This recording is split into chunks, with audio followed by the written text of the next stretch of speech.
Morning, everyone, and warm welcome to Fran Heggie, who is our speaker this morning, Executive Director of the Edinburgh International Festival, going to talk about responsible internationalism and the future of the festival. So I'm sure we're all really, really interested in that. Also thought it was an interesting coincidence that this morning the European Parliament announces its ratification of the Brexit agreement. So a bit of a focus on internationalism today. I'm sure there'll be lots in the news on that 4 months after we exited. Before I hand over to Fran, I thought I'd just set a bit of context. I always like to share some stats and some information about what's happening with the city. So I'll just kind of put a few moments to put things into context and give an update on what's happening in Edinburgh. So I think we'll all agree it's been a positive week. We've seen the hospitality and retail businesses begin to open up. I had my first bacon and egg naan at Dishoom for breakfast on Tuesday. Highly recommend. What a joy, even if it was very messy with egg yolk dripping everywhere. Get yourself, I'm not on commission, but what a great start. Bacon and egg naans. And it was really good to see the city centre almost busy again. I was surprised to be stuck in commuter traffic.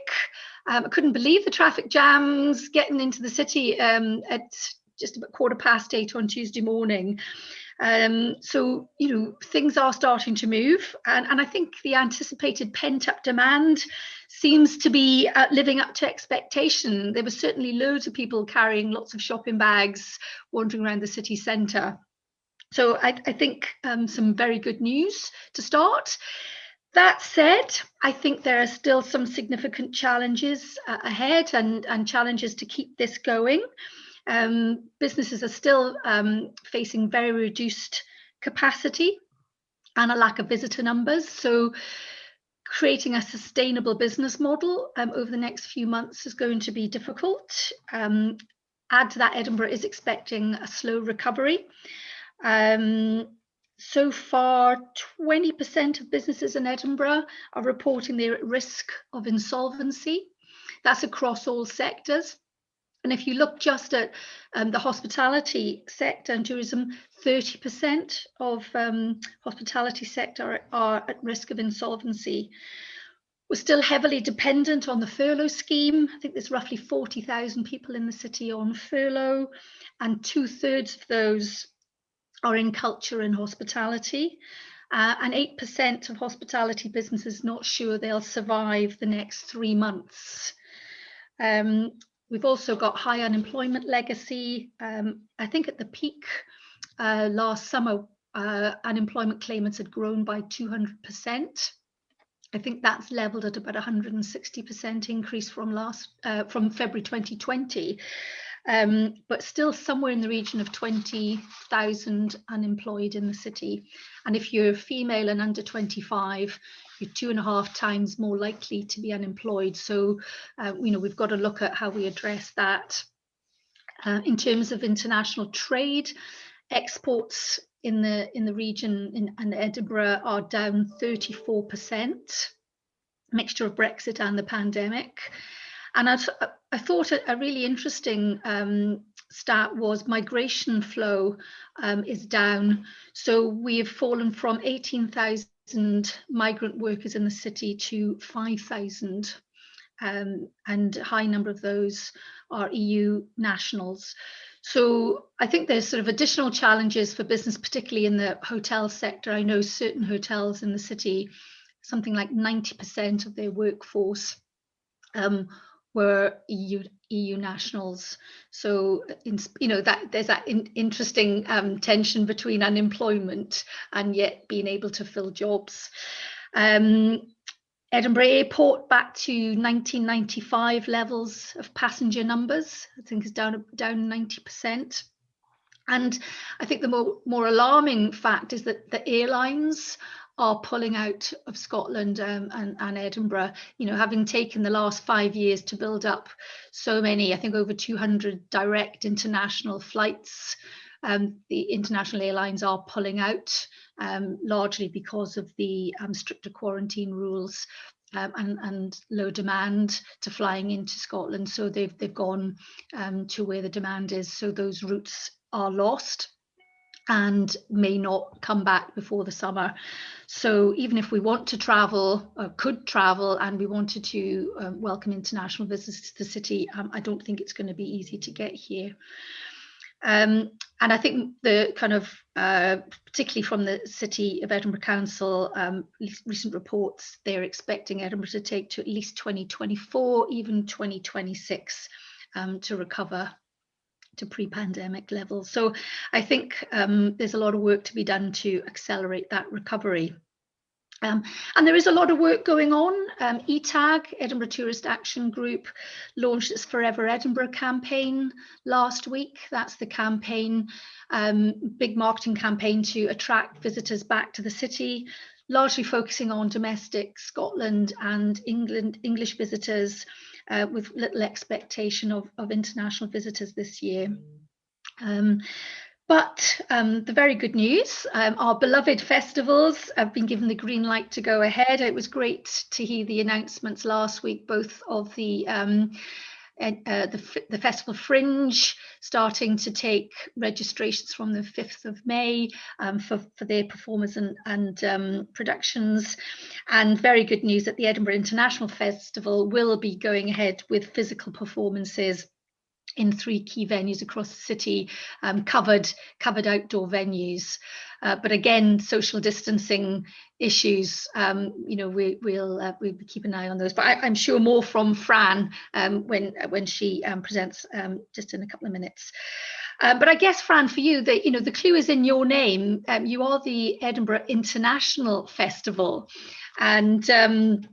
and you've been welcoming, or the city have been welcoming, the best from around the world. And I see, with Brigadier Olfrey on the call today, the tattoo and the festivals have been welcoming the international performers, influencers, producers, international creatives and audiences from across the world to Edinburgh to mingle, to share ideas. And I guess Edinburgh's been this melting pot of international creativity for the last 70 years, over the summer months. And that's what our international reputation's been built on. So I think it's absolutely essential that we protect and continue this world-class festival status. And it's no surprise that the economy and the festivals are very intrinsically linked. So as a business community, I think we need to collectively come together to see how we support that and what's our role in making sure that we get our festivals back to that world leading status. But also over the last year, in spite of the pandemic, the climate challenge has come really front of mind, really top of the agenda, that sustainability issue, particularly for the city, having launched its climate commission and its net zero carbon by 2030 targets. So and it'll be an interesting question to discuss later, are we going to have to manage potentially opposing forces, net zero carbon and sustainability, and the internationalism agenda? So at that point, now I've sort of thrown that grenade into the room, I'm going to back off and hand over to Fran, who hopefully can give her views on that. And I know there should be some interesting discussion from our audience today. Fran's going to speak for about 20 minutes. But I do hope that we get a good discussion going, even if it's not a question, even if you just want to give a comment and an observation. I think we're a small enough group. Please unmute, stick your hand up probably, and I'll bring you in. But, keen that everybody speaks and we can contribute to this. So thank you very much. And Fran, I'm going to hand over to you. Thanks, Liz, and good morning, everyone. you've outlined some of the really big challenges that we are facing at the festival, and I think lots of people on the call today will recognise as well. It was great to see that hospitality and retail come back this week, but obviously that isn't the case for events at the moment. We are still stuck a little bit, and the sort of news around physical distancing still makes it really, really difficult and very challenging for events to contemplate coming back in any kind of way this summer. As I was thinking about putting this kind of talk together, I just sort of wanted to reflect a little bit on the last 12 months and what that has felt like personally, as well as sort of from a professional perspective, because I think it's been without doubt the most challenging and difficult time that I can remember in my career. And nobody ever teaches you how to undo a festival. So we spend years and years planning how to put these things together, but it turns out that undoing one is really, really complicated. And now, unfortunately, we all have a set of skills in undoing or unproducing festivals that we never thought that we would need. And I think sort of trying over the last 12 months to manage an organisation and all of that entails in terms of managing staff and keeping people motivated, the board, our suppliers, our funders, our stakeholders, whilst not having any of the answers yourself. And the only thing that you know when people are looking to you for decisions and information is that tomorrow is going to look different. And so having to operate on imperfect and ever-changing information is something I think we've all had to learn to do. And perhaps one of the things that's really tested is our resilience. And I certainly know that, you know, having first of all to cancel a launch and then cancel a festival and then close a building and then have to deal with redundancies and then extended periods of uncertainty has really tested me and I think lots and lots of colleagues over the last 12 months. It's been a really, really sort of challenging time. But if there's one perhaps silver lining in all of this, it's that I think we've seen, or I've experienced, a degree of humanity amongst colleagues that perhaps we hadn't seen before. I think sometimes that sort of professional facade has been allowed to drop and we've just dealt with each other as human beings, whether it's, you know, sitting in our spare rooms or at the kitchen table dealing with homeschooling or worries about job security or aging parents or whatever it might be. We've all just had to connect as humans. And I think that's actually been one of the better things that's come out of the last few months. And now I think I certainly feel like I've got stronger relationships with lots of my colleagues, both within and outside of the organisation, because of that, because we found that humanity. So I really hope that we don't lose that over the coming months and years as we do recover.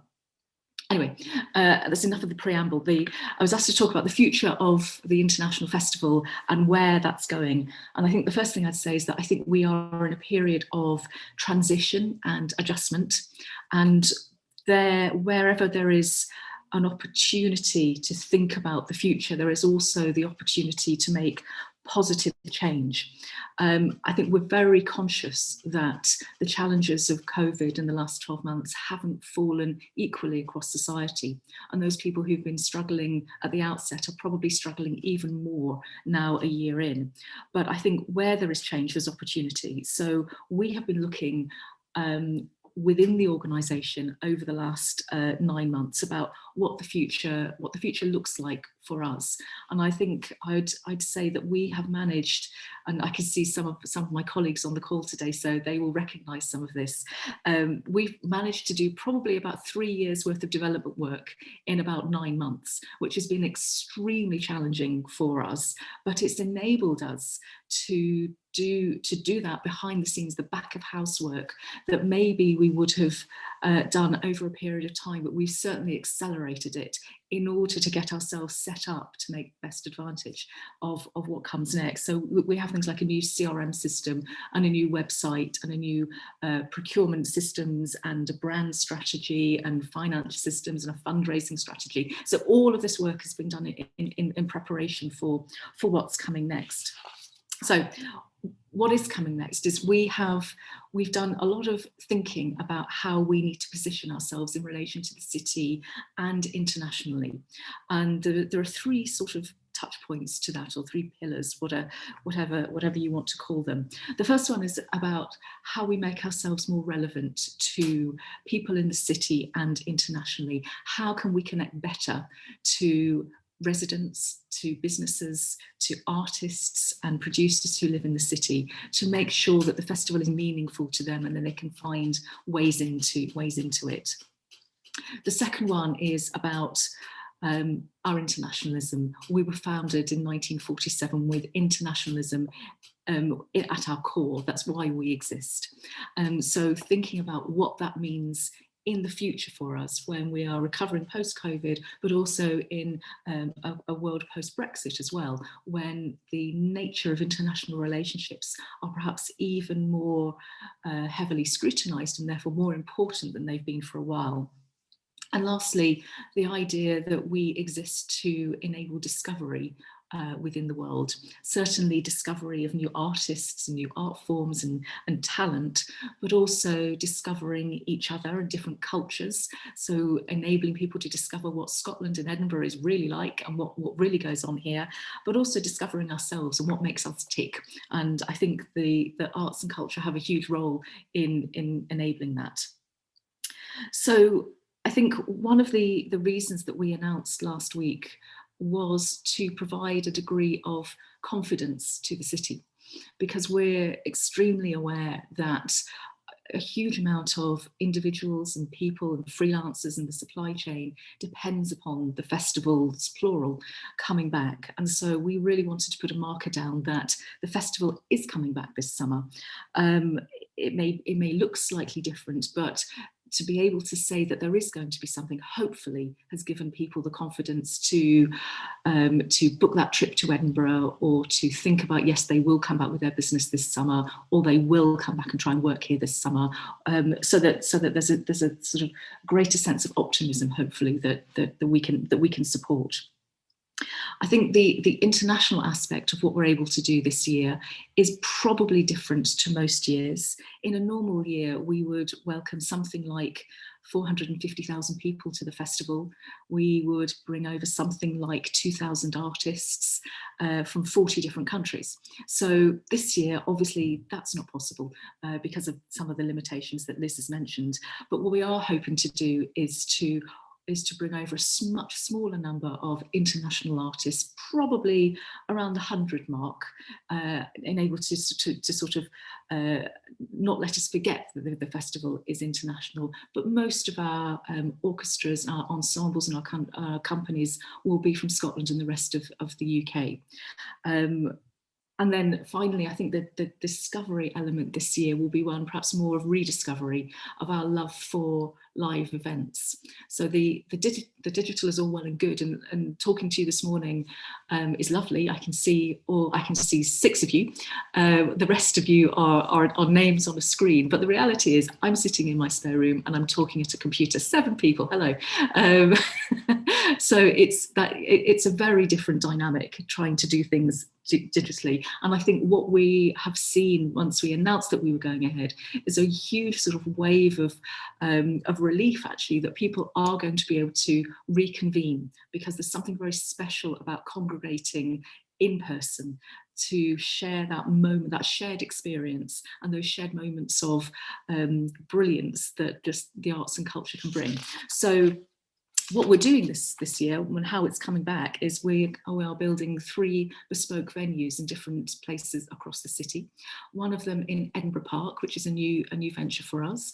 One of them in the Old College Quad at the university, and I think Gary's on the call, so thank you, Gary, for that. And one more in a place that I'm not allowed to tell you about just yet, but more news on that to come. So they're going to be large, they're going to be outdoor spaces, lots and lots of air and lots of sort of safe precautions. We are following with close interest, as you can imagine, the debate around social distancing.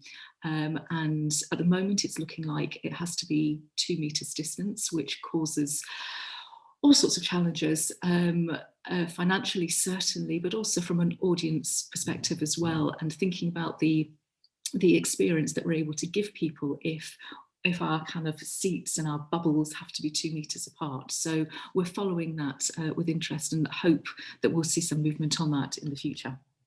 But back to the sort of internationalism point, I think the world has changed hugely since 1947. And whilst some things remain the same, some things have changed. And I think Liz and I were on a call yesterday with the City Council and others around what the international strategy for the city is going to be looking like in future. And there's much to debate there, and I'm sure we'll come back to that. But, you know, I mentioned before that the International Festival has international at its core. It's why we exist. We exist to facilitate interaction between nations and between artists of nations in order to engender a greater understanding within the world and contribute to a better world, just in essence. So, but we need to have a think about how that manifests itself from here on in. I think the sort of easy internationalism that we've experienced up until now perhaps bears a little more questioning and thought than it had done in the past. We're used to sort of travelling around the world whenever and however we like. And obviously over the last 12 months, that's come to a shuddering halt. And perhaps we have to think about how we come back in future.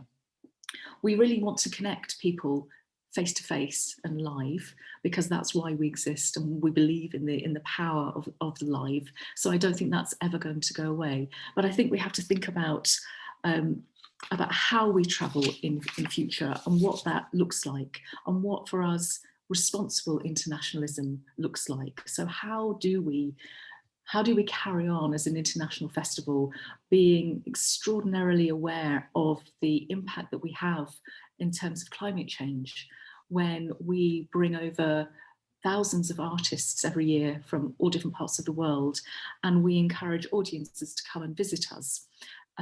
So some of the ways that we're thinking about how we tackle that are changing the ways in which we do ask artists to come and visit us. And so one of those ways could be things like using the train instead of flying.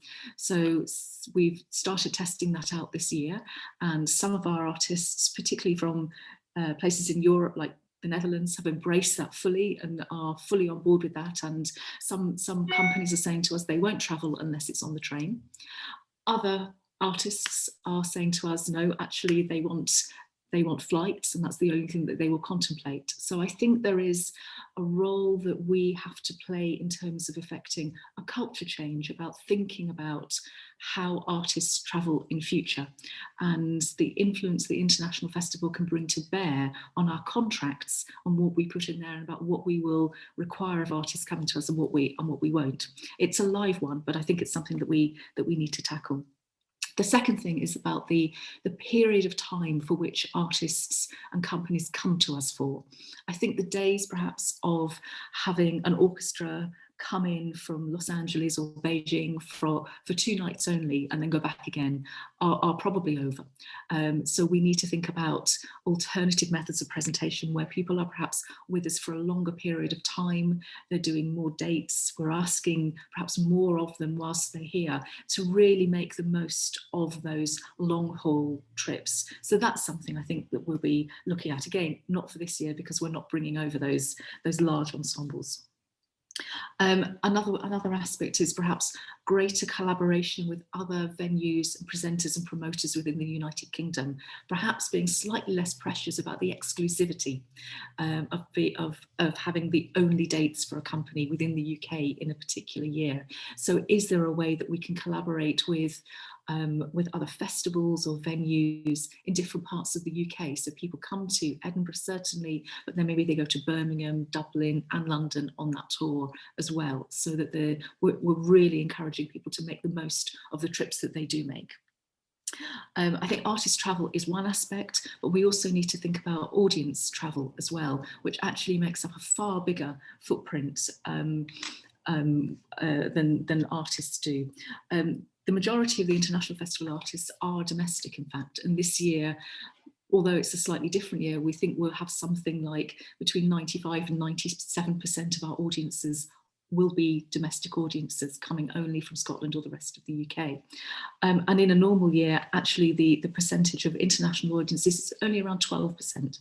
But for the city, it is an issue, and it's one that I don't have all the answers to, but it would be great to get people's thoughts on this call to see how we can tackle that aspect of it too. I think the why we still want to have international travel and international opportunities for exchange are sort of multiple, because I don't think that we can replicate what we do digitally. This is lovely, as I said, but it can't replicate the live experience.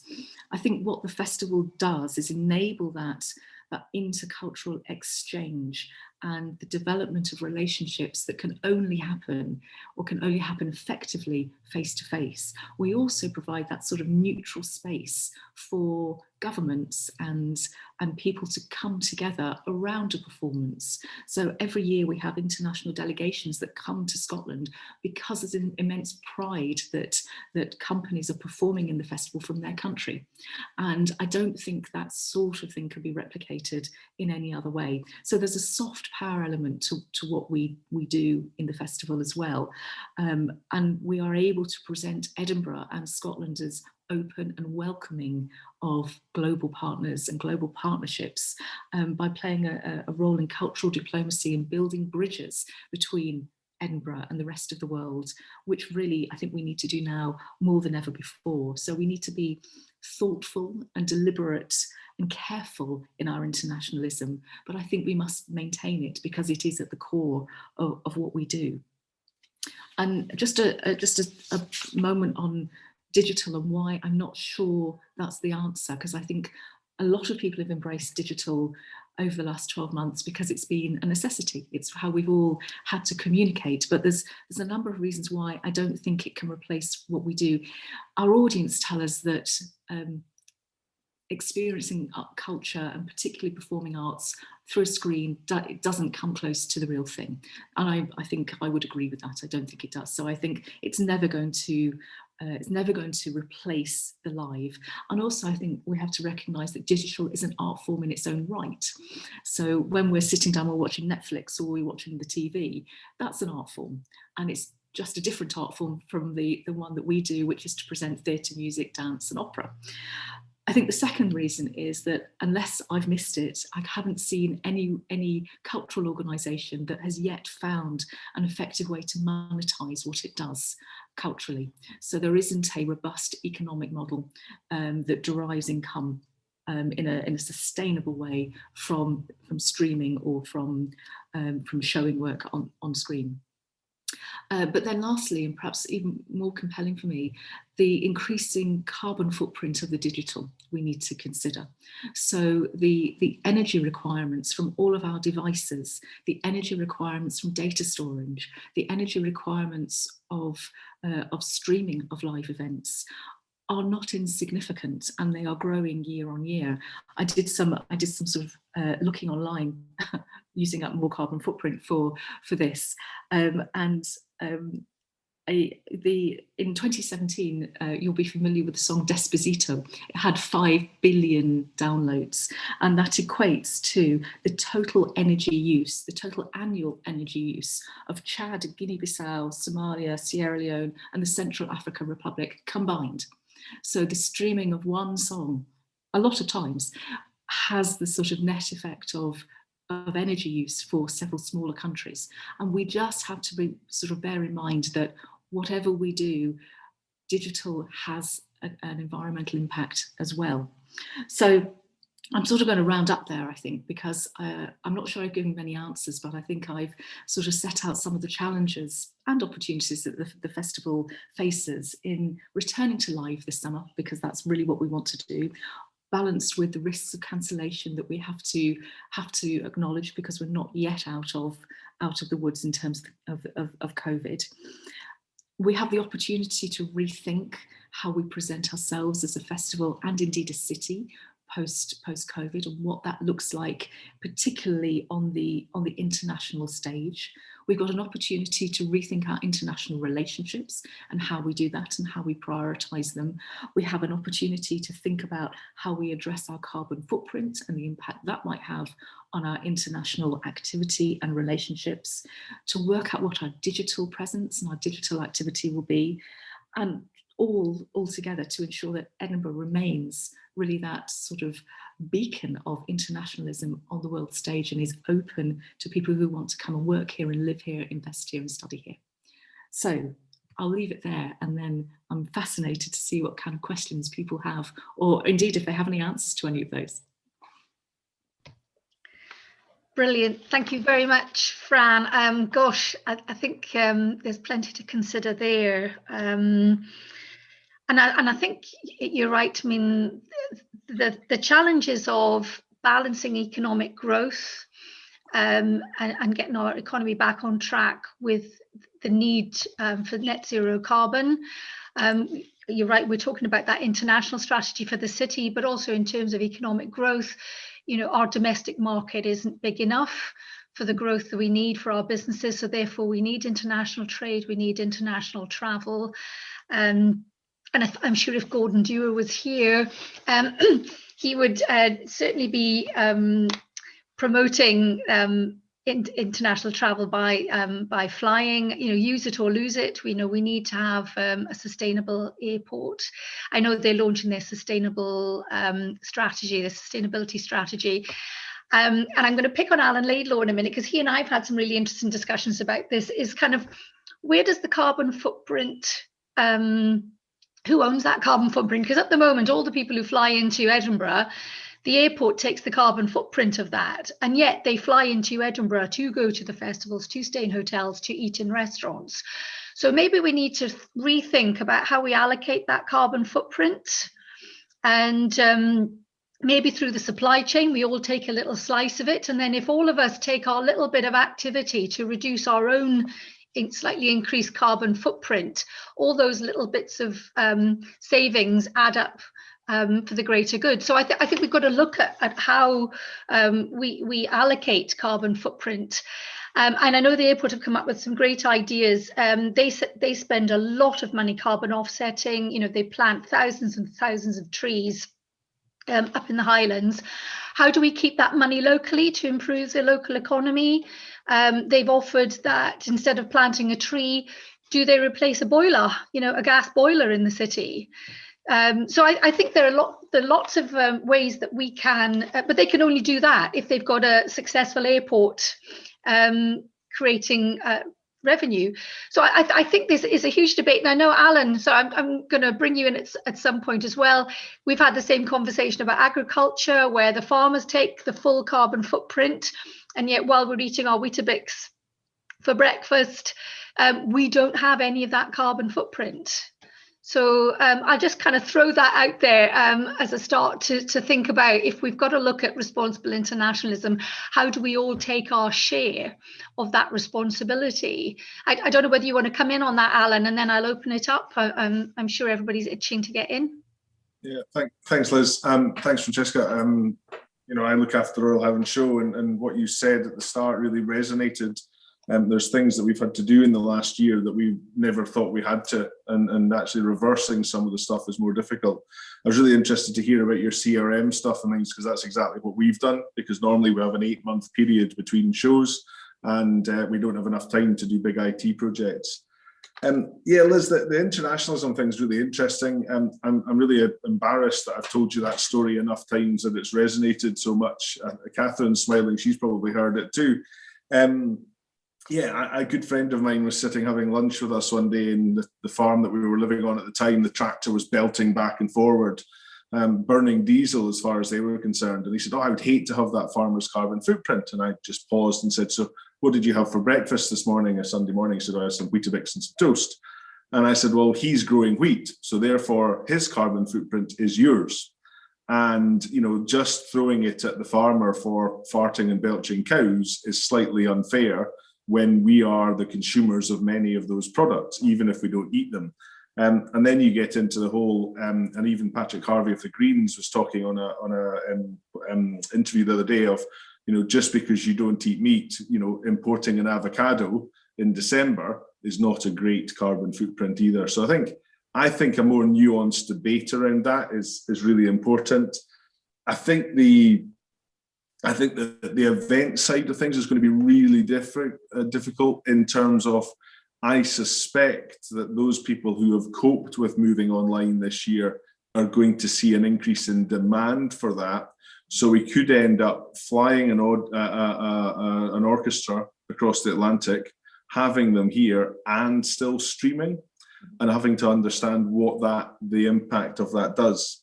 And that's really complex. And at the moment, I don't think anybody really has the headspace to give to those discussions, and probably doesn't have the resources in the cultural environment, because we've all been absolutely battered. And that battering continues in terms of differences of policy across borders and things like that.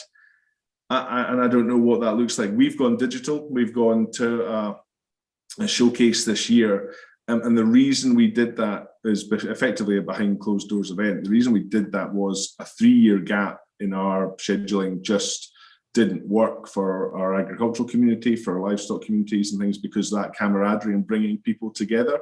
So at least we'll be able to bring groups of interest together. So effectively we're creating the orchestra, so at least the orchestra are getting to practice and come together, and hopefully the community who are interested in that can come together at home.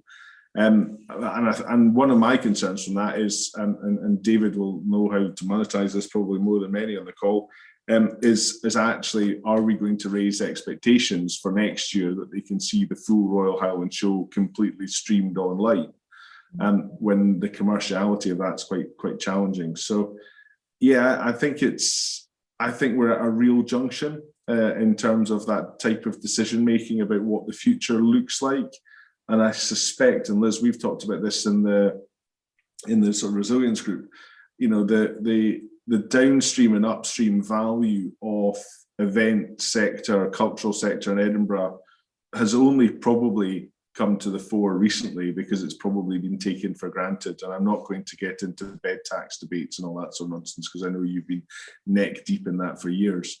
But we've been given support through Event Scotland, Visit Scotland, Scottish Government to do that. And the economic impact of spend to our local economy on electricians, plumbers, tradesmen is huge. And it's been fascinating to watch as we've used those people to build vaccination centres this last few months, and the responsiveness of there, because they have got no other work. And actually events and vaccination centres and event centres are economic drivers in themselves. That's enough for me. But yeah, thanks, Fran, that was really helpful. Thank you, Alan. And I think that just goes to show, when we come together as a city, the Highland Show, the festivals, we've all got so much to share, and we've all got our experiences to draw on. So I think Edinburgh's got a real opportunity to come together, and I've certainly seen that in the last year. Again, I hate to pick on people, but David Alfrey, I can't resist bringing you in. I'm sure you've got some views to share on this. I'm not sure. I've been out of Edinburgh for a year, so I've been watching Edinburgh, deal with the challenges of COVID. My goodness me, what a thing. And Fran, brilliant to hear the festival running and everybody else trying to sort of get themselves out. I think our world has become very much more complicated, and I think it was very complicated anyway before you ever added COVID to the mix. And I think that in many ways COVID has become for many people a convenient excuse for other ills. And I don't say that with Edinburgh in mind, but I think our world is very complicated anyway. And COVID is just one other challenge in that very complicated world. And therefore, the sort of solutions that we're looking for require enormous integration. They're all wicked. There is no right answer to any of the challenges. They have many, many ingredients to them. And you have to sort of get an 80% answer and do it in a timely manner, rather than seeking the perfect answer, I think. And the big challenge for everybody is this sustainability piece of economic sustainability, social sustainability, and environmental sustainability, and the weight that you place on those three circles in the Venn diagram. And like all Venn diagrams, I think it is dynamic, and I think it has to be dynamic. I don't think you can accept that three circles together of economic, social, and environmental can remain static, because I think priorities alter. And it depends on your ethics, really, about which circle you think is the most important. If you're a hard-nosed businessman, you will inevitably feel that the economic sustainability is the most important. Your bottom line, your shareholders and so forth is incredibly important. If you're somebody with a social conscience, you'll find the social circle to be more important. And equally, if you're somebody who is looking at the world through an environmental piece, clearly that's very large. So I think those three circles have to move. I think they have to get smaller and larger depending on the circumstance. And one of the challenges I think that businesses, and I use this not just festivals, in Scotland, in the UK, and in Edinburgh, and in Scotland in particular, is presenting their competence to the world has got to be much more unequivocal. It has to be much more integrated. And Edinburgh, and I don't want to get into the politics of this at all, but I think having sat back from Edinburgh for a year or so now, but remained emotionally terribly embedded in the city, there is an inescapable schizophrenia within the city, which is unresolved at the moment as far as the general public is concerned. At a sort of local level, that's the schizophrenia about who wants what for the city, the competing business of economics versus citizens versus all those difficult economic geography pieces. There's then another schizophrenia at the sort of the national Scottish level, where one minute the world is being told that people are not wanted in Scotland, and then they are. And then there's the internationalism at a UK level, and then there's the internationalist, where international bodies and countries are interacting with us. And I think it's very, very important that we develop a much more integrated picture, a much more integrated marketed brand, if you call it that fashion, for the world. And delivering that world view, that picture to the world, is a responsibility of everybody. It can't just be the responsibility of the marketing agents and everybody else, because even a single inopportune comment on social media, which is picked up abroad, damages the brand. It increases that sense of unease. And I think if Edinburgh really wants, like all great cities in the world, wants to find its way out of the present challenge, they've got to really decide in a very meaningful way what their objectives are for the short, medium and long term, and then get everybody as they can behind. That's not going to be everybody, it's only going to be about 80% practically, and then sells that story to everybody without as much ambiguity as there is at the moment. So it's really, really tough, this. It is a wicked problem. There are no solutions. There are no easy solutions. It's going to require very, very brave leadership based on imperfect information. And that is, you know, as a soldier, you sort of expect me to be comfortable with imperfect information. But it's absolutely right. It's something business absolutely hates. There are difficult decisions to be made, but they need to be made. And I think they need to be made in the knowledge that we're not going to please everybody all of the time. So that's a bit of a waffly input, but tough, this, very tough. And I admire the festivals and everybody else for just doing an extraordinary job. I will just add, if I may, on this monetizing business of the digital, because I think this is utterly fascinating. And I've got a short story on it. My son, who works in the music industry, went to a concert about 2 or 3 months ago with all his friends digitally. They dressed up as if they were going to a concert. They paid £15 for a ticket to go to that concert. And they had an entire concert evening based with friends sharing a screen around the world to Dua Lipa. Now, I don't know whether people have looked at Dua Lipa's Studio 2054, but there have been 5 million views of that, and each one of those is paying £7.50 for the ticket. So by booking a hangar and putting Dua Lipa and a few friends in it, they generated an extraordinary live experience right in the middle of lockdown, which made millions and continues. I think there's 5 million live streams at the moment for it.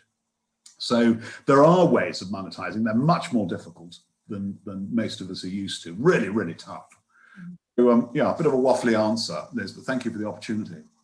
No, thank you very much. I was amazed that you can come up with all that off the cuff when I've just picked on you randomly, so thank you. And I think there's some really good points in there, David. I think that collective responsibility about telling the story of Edinburgh, and that being a common story that we all tell. And so I think the challenge for us as a city, and we are a small enough city that this should not be too difficult, is that we need some kind of landing zone or a bureau of who creates this narrative for us all to sell Edinburgh.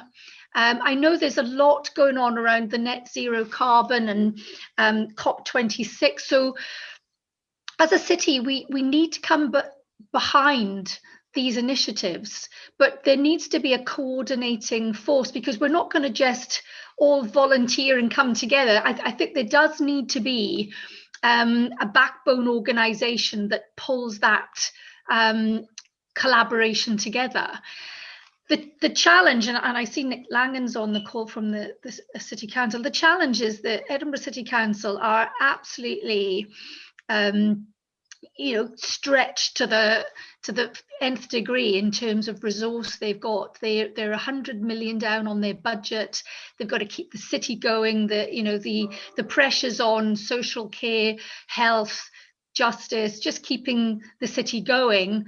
All the licensing departments, they are working flat out, and it's easy to be critical that things aren't as quick and as fast and the leadership that we're wanting. But having engaged with them, I know there's a huge amount of work that they're dealing with, and I'm not sure that they've got the resource to lead on this right now. So do we as a business community have to step up and say, how do we potentially fund this? I know we talked about bedroom tax, Alan, earlier. Maybe if that's ring fenced, maybe if we look at how do we as a business community, if we are going to benefit from the festivals and the events, like people in the supply chain, and if we're going to benefit from all these things, how do we contribute to make sure that they continue?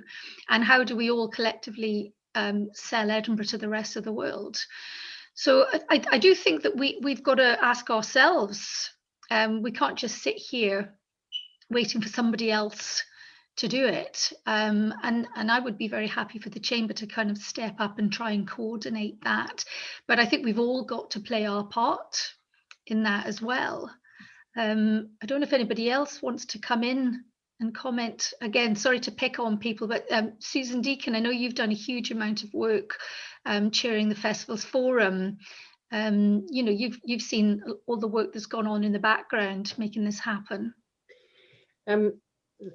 Thanks, Liz. I think, first of all, just to pick up on your point about how to bring about change, particularly in the circumstances that we're in. I mean, I feel as if, I've been involved for 30 years in chasing the Holy Grail, which is trying to get that kind of more cohesive, coherent leadership in Edinburgh. And I keep coming back to a favourite quote of mine, which is the American social anthropologist Margaret Mead, who said, "Never forget that a few thoughtful and committed citizens can change the world. Indeed, it's the only way that the world has ever changed."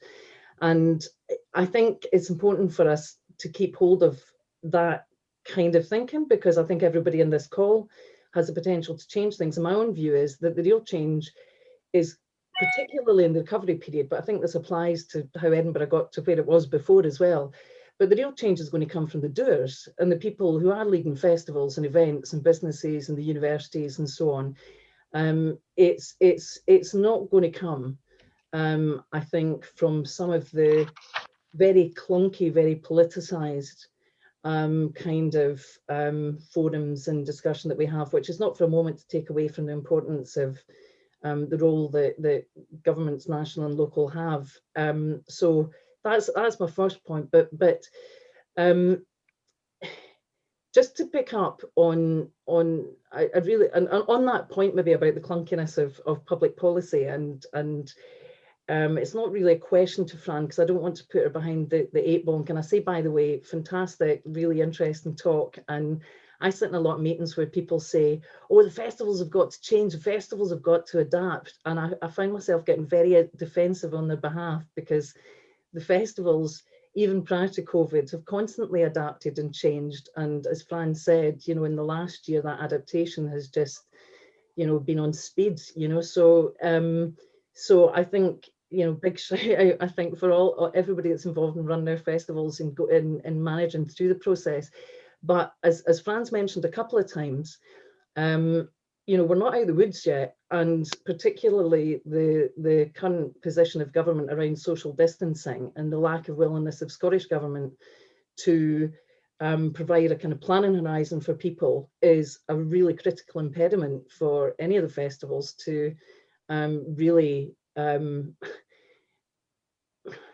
well, to plan, but also to realise some of their ambitions in the months to come. So, as I say, it's up to Fran whether she wants to say any more about that, but I think we should be aware that that degree of caution, and I would say control, frankly, that has been coming from the Scottish Government throughout the COVID period is something that we really have to now start to actively and collectively pull away from.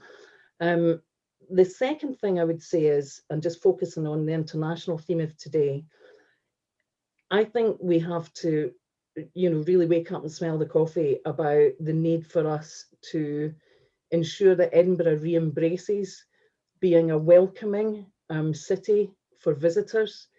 And yes, it's about the visitor economy, but you know, it's more than that. It's about who we are, and there's a risk that that Edinburgh becomes a much smaller city than it's been in the past, both in terms of its economy, because, you know, a lot of people have said, oh, it's nice to have a quiet city for the residents. Well, we'll have a very, very different city for the residents if we don't have visitors to it, in terms of just all the things that are going to be in that city and all the things that we all take for granted. But we'll also be smaller in our heads and in our mindsets and in our outlook.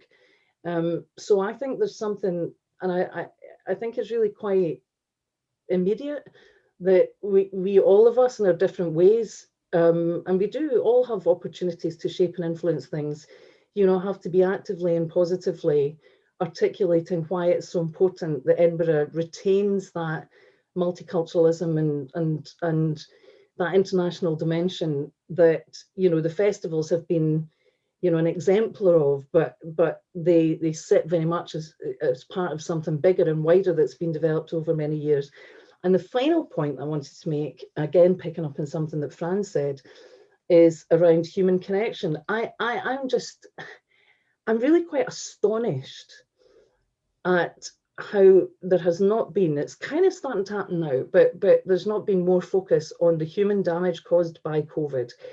And you know, we hear the lives versus livelihoods point, but actually, in terms of the health and well-being of people, you know, our inability to connect as human beings has taken a toll on all of us, even those of us that are sitting in very comfy, digitally connected situations, don't have financial worries, haven't got sick, and so on and so forth. And you're starting to get some hard-edged evidence now coming out about young people's development, for example, and how that's suffered over the last year. And, you know, it's not just the cultural experience that is diminished, you know, through interacting through a screen. We as humans are diminished by being overly reliant on that. And I think that the time's come, well, I think it came a long time ago, but certainly now looking forward, I think we have really, really got to actively champion the importance of human connection and all that that means to us. And the festivals, and even the very timing of August 21, in terms of where we are, fortunately, in the COVID trajectory because of the vaccine programme and so on,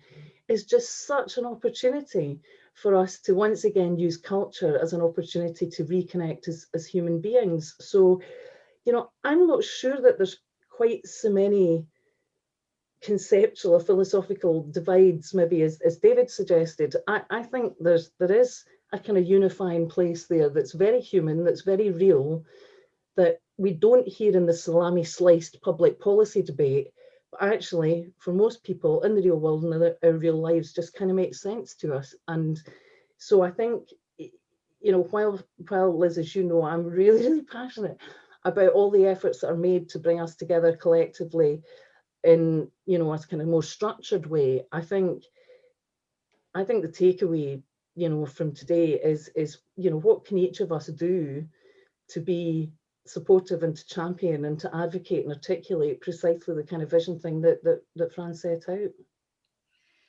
And before I bring you in, funny enough, I could see Gary Joe with his hand up, which is, you've just preempted, Gary, because I was going to pick on you next, because I know the role that university's playing. So before I bring Fran in to kind of sum up and maybe address some of Susan's points, can I bring you in, Gary? Yeah, thanks very much, Liz. I suppose we need to start from the outset that the university sees itself very much as supporting and enabling rather than leading. And I think that's important that we recognise that role. And I think this morning has been a really interesting debate. I have been hugely impressed by Fran and her colleagues as they have flexed and adapted to the situation they find themselves in. They have demonstrated for me huge strategic thought, foresight, agility and flexibility. They've actually done it better than anybody else I've seen, and we've lots to learn from them. So a big shout out, whatever that current term is, Fran. I think you've done a fantastic thing. But I think we need to recognise those disruptors, and we've talked about them this morning. We've talked about COVID. We've talked about Brexit. We've talked about sustainability. And given that I've spent my career dancing between unionists and nationalists in a different context, we need to recognise that the independence disruptor is also in that, and I do recognise Frank and others are on the call. But we do have a number of disruptors which are changing the world that we live in. Some people see those disruptors as positive and essential, and I'm not commenting on the heres and wherefores of those, but we need to recognise that they change the context, and it's important that we understand that. We also need to recognise that the world that we're in isn't going back to what was, and we do tend to look back with a degree of nostalgia. So some of the stuff that we've seen from Fran and her colleagues have enabled us to say, in the context we find ourselves, how do we flex? And I think that's one of the questions we need to keep asking ourselves. I think you also know that I'm a great believer in that, where do you want to get to? And how do you get there from here conversation? And I think there is a real question, recognizing that we can't go back to what was 2019, if you wanted to. Where do you want to get to? And how do you get there from here? And if I imbibe my best Ted Hastings voice, I wouldn't start there from here. So there is a slight moment where all of us need to recognize that there are challenges ahead. But what I've seen in Fran and her colleagues, and recognizing we are a city where festivals and internationalization at all its levels are utterly critical. How do we get there from here? That really is the context. And with that, I realize I'm now meant to be chairing a different meeting in a different place, which takes me about 3 seconds to get there.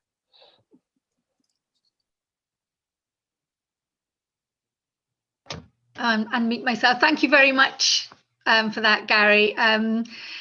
Wonderful way to kind of finish up and sum up, I think. Fran, I'm going to hand over finally to you. I think we've got a couple of minutes if you want to address anything that's been raised and just kind of sum up if you like.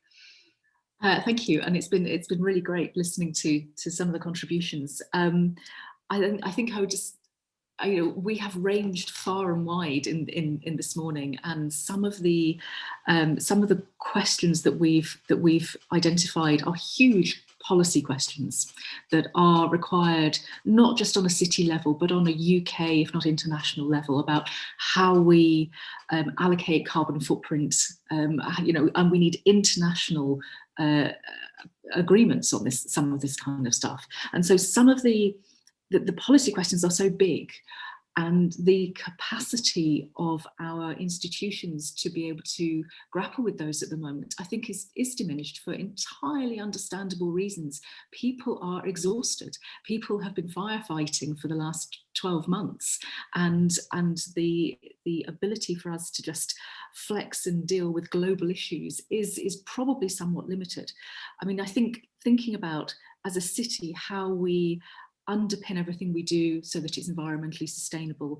We think about our internationalism, we think about that human connection, that need to be in balance with our residents, and how we then promote ourselves in a city, as a city, is something that we probably need to think about in chunks, I would say.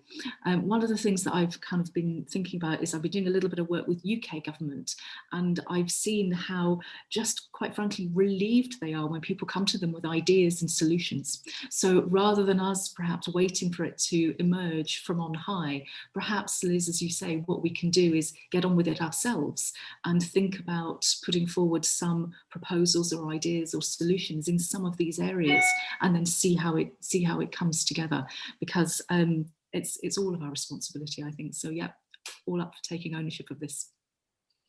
Brilliant, thank you very much. And just a couple of minutes over time. Just finally to say, you know, I think the Chamber set up the Edinburgh Business Resilience Group just before Christmas, and the thinking behind that group was, how do we pull together what we collectively, you know, in terms of education. So the universities are very involved, you know, the festivals, third sector business. What's the environment that we need to thrive? So what policies do we need in place to create that environment? And I think this is about collaborating and resetting the relationship with the policymakers and government, and not going with a list of asks, but it's about what can we contribute to those policies, and how do we work hard to reset that relationship with the policymakers. So we'll be producing prospectus for growth mid-May, so we will start an engagement process with the new administration following the elections, but very keen for people to feed into that, and hopefully, I know lots of you are already on that group, but please get involved, because by having these discussions and sharing these ideas, we can pull together what we want to contribute to the future of Edinburgh and Scotland. And what we mustn't forget is that Edinburgh is a UK city. I sometimes think that we focus a lot on being a Scottish city, but in terms of the UK, we're the second most visited city in the UK. We've got the second highest GVA.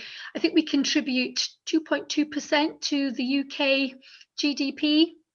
So we are a significant UK city, and I think we've got to start seeing ourselves on that stage as well. As Fran says, you know, more and more we're beginning to engage at that UK level. So thank you very much, everybody, for attending. Thank you for your contributions.